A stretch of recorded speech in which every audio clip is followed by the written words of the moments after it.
নমস্কাৰ সকলোকে। আহক আজি আপোনালোকক মই এটা বিশেষ কেক বনাই দেখাওঁ। এইটো হৈছে কেক বৰা চাউলৰ। এইখিনি বৰা চাউল মই ৰাতিতে ভিজাই থৈ দিছিলোঁ। ৰাতিপুৱা চাউলখিনি তৰাই কিনি এটা কেক বনোৱা পাত্ৰত মই প্ৰথমে ঘি সানি লৈছিলোঁ। ঘি সানি লৈ তাৰ ওপৰত মই চাউলখিনি এনেকৈ বহলাই দিছোঁ। এনেকৈ বহলাই দি মই ইয়াৰ ওপৰত মই পানী দি দিছোঁ। এনেকৈ অকণমান মই পানী দি দিছোঁ। চাউলখিনি ভিজি থকাৰ দৰেকৈ মই পানী দি এনেকৈ ৰাখি দিলোঁ। তাৰপিছত মই গেছত কুকাৰ এটা বহাই দিছোঁ। তাত মই ষ্টেণ্ড দিছোঁ যাতে মই কেকৰ পাত্ৰটো থৈ দিব পাৰোঁ। তাত মই অকণমান পানী দিছোঁ। আপোনালোকক মই দেখাইছোঁ এনেকৈ কৰি গ'লে হ'ল। এনেকৈ পানী দি তাত মই যিখিনি চাউল তিয়াই ৰাখিছিলোঁ এই পাত্ৰটো তাত ভিতৰত দি দিলোঁ। দি মই এখন ঢাকনি ইয়াত মাৰি দিম। কিছু সময়ৰ পিছত ঢাকনি মাৰি মই এনেকৈ কিছু সময় গেছত ৰাখি দিম।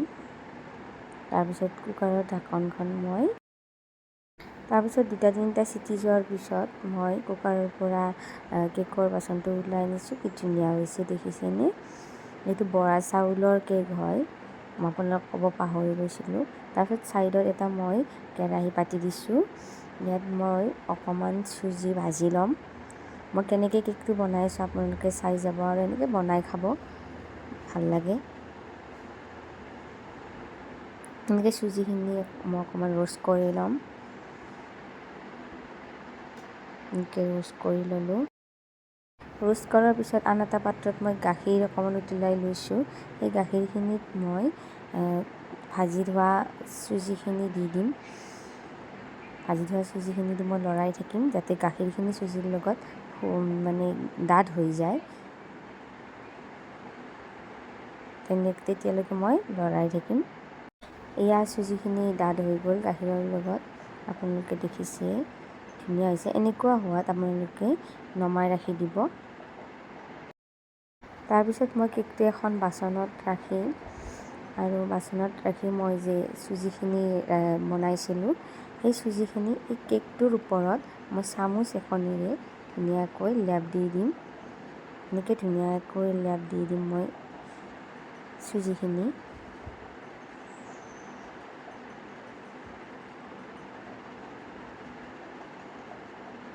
ইয়াত ধুনীয়াকৈ গোটেই চাৰিওফালে গোটেই চুজিখিনি এনেকৈ দি দিব।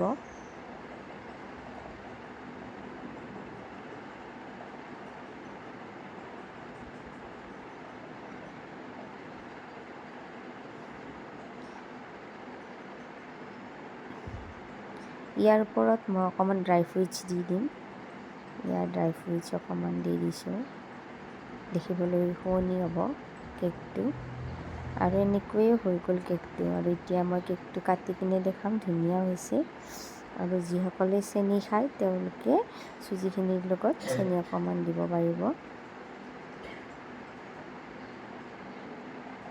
চেনি নিদিলেও ধুনীয়া সোৱাদ লাগে। এয়া হৈ গ'ল কেক ৰেডি। দেখিছেনে? এনেকৈ বনাই খাই চাবচোন। আৰু ভিডিঅ'টো চোৱাৰ বাবে আপোনালোকক ধন্যবাদ।